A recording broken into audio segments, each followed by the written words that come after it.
So, I don't know about you, but my 2024 sucked. But the good news is that music had such an amazing 2024. We got spoiled by so many good artists releasing so much good music, whether that be albums, EPs, or individual singles. 2024 had some great killer music across every single genre. And at the end of the year, I like going over my favorite music of the year. And by far, the easiest one is my top 5 songs. Albums, that gets a bit harder, but top 5 songs, absolutely, we can do that easily. Good morning, good afternoon, good night, depending on when you're watching this. How's it going, guys? First off, hope you're having a good day today. Hope it is going well and hope it continues to go well. Tomorrow, we'll be doing our top 10 albums, which I still need a day to order number 5 through 10.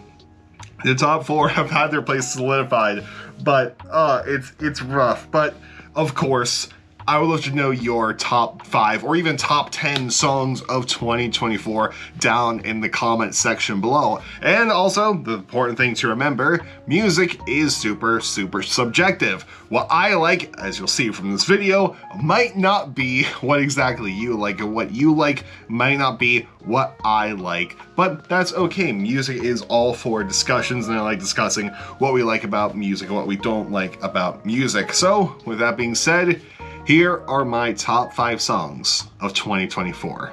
And disclaimer, I do have some criteria going into this. Mainly, the song had been released in 2024. It can't be a song released in previous years, and I'm extending that to, let's say a song is released on an album in 2024, but it was a single in 2023. Then, for me, it doesn't count because the song was already previously released the following year.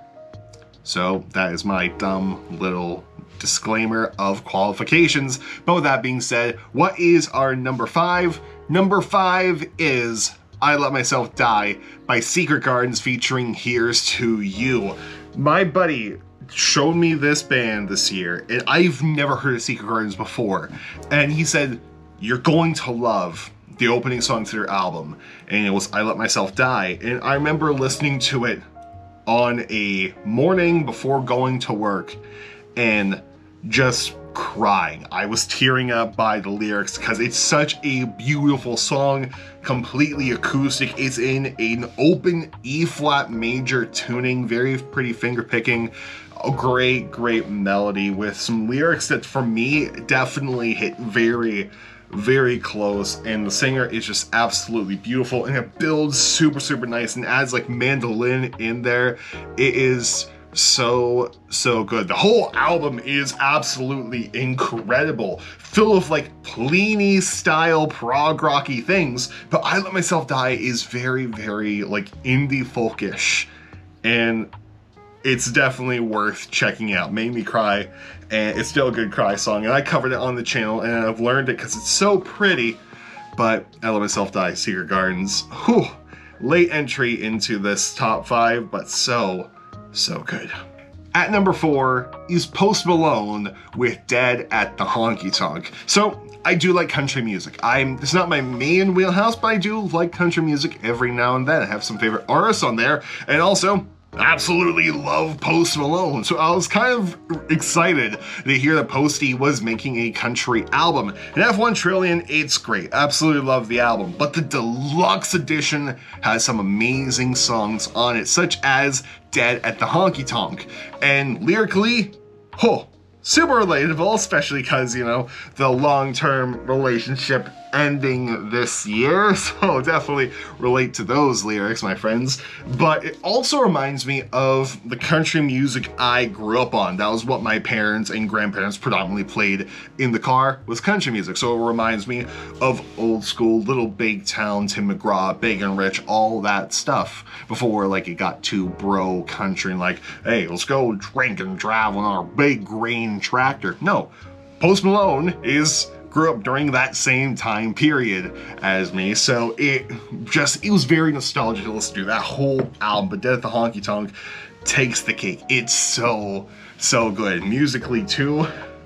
great. Posey sounds amazing, especially the little falsetto he does during that final chorus, guitar-wise. So good. So good. I want to learn and add to my live set of acoustic covers.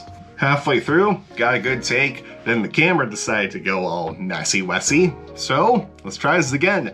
At number 3, we have Golgotha Compendium, Final Temple by Idola. Really, anything from Eviscerate could have went in this, because the album is so good. Lyrically, every song, and instrumentally, every single song is amazing, but I have to go with the climax of the album. Everything about the song to me is perfect. Andrew Michael Wells kills on it, both clean vocals as well as harsh, distorted scream vocals. Plus you have Matt Dahmer doing the screams as well. Guitar work, absolutely amazing. I believe Andrew said they're in drop B for this one because it's a callback to another song that they did. And even there's a couple callbacks in the songs that it's absolutely amazing. You have little philosophy ties in there with Omnipendium in there. It's just so amazing. Such an epic climax to this, a visceral, angry album that gets angrier as the song goes on into this big ending, which ends on "I'll kill myself to see what God has to say" with these feedback guitars.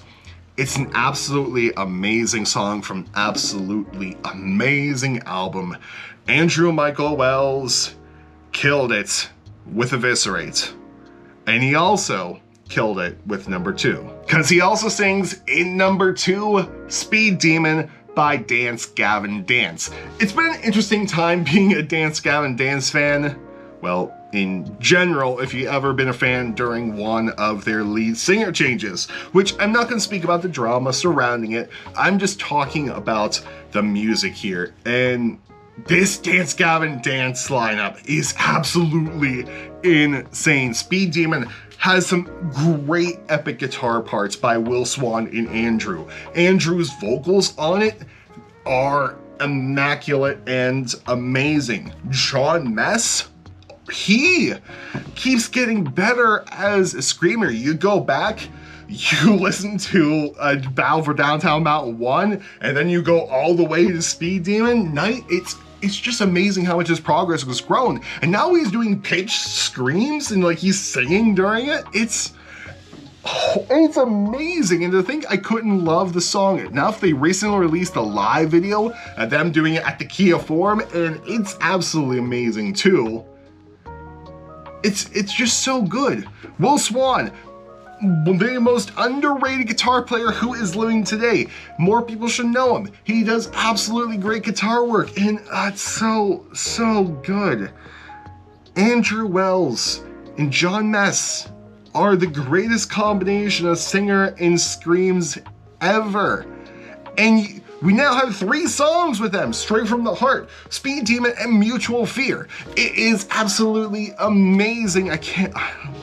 This might be my favorite Dance Gavin Dance lineup. I know Andrew said he doesn't want to be the permanent lead singer, or he doesn't want the responsibility of being the lead singer for Dance Gavin Dance. Personally, I wouldn't mind, but whatever Andrew wants, it's amazing. And knowing that DDG is releasing a new album next year too, we might be looking at them again in the countdown. As well as Idola, because they're releasing a new album in January, which, amazing. Love them so much. Andrew Michael Wells, so good.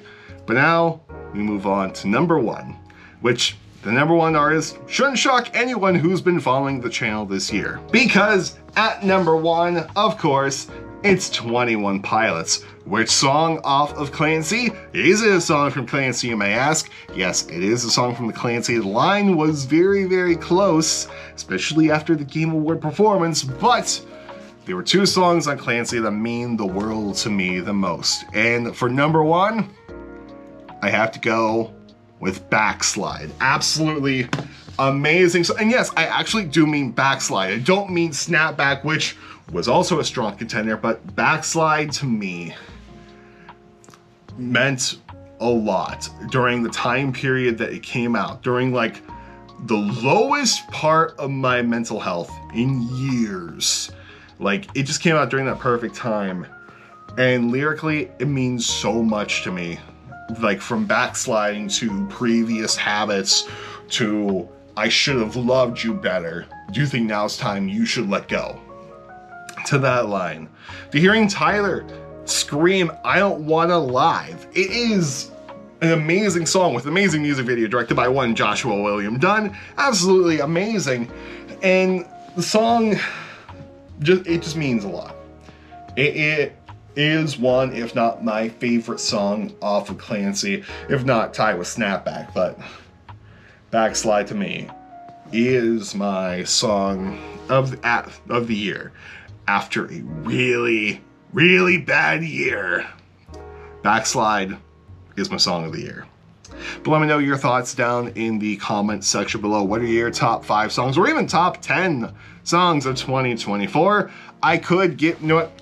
I do have a couple more that honorable mentions. So here are my honorable mentions, which should have been before number 1. But here are the honorable mentions to round things out. Suffocate by Knock Loose. Grammy Award nominated Suffocate, which also amazing performance on The Kimmel Show. Did a good job. Theory of a Mind by Kubla Khan. I think it came out this year. I might be a liar on that one. So if I am, I apologize that I suck. Okay, it did come out in 2023. So in that case, we'll switch out Theory of a Mind, which is also an amazing song, to Supreme Ruler. Short, 43-second song, but absolutely amazing. So Suffocate, Theory of a Mind. Euphoria by Kendrick Lamar, because it's better than Not Like Us. I said it. It's angrier. I like it more. Ruby Quaker by Devin Townsend. Blood Water by Los Lonely Boys. And People by Half Alive. Those are the honorable mentions. So now let me know what you think down in the comment section below. I'm going to bed because I am super tired. Goodbye, and more importantly, have a good day, and I'll see you later.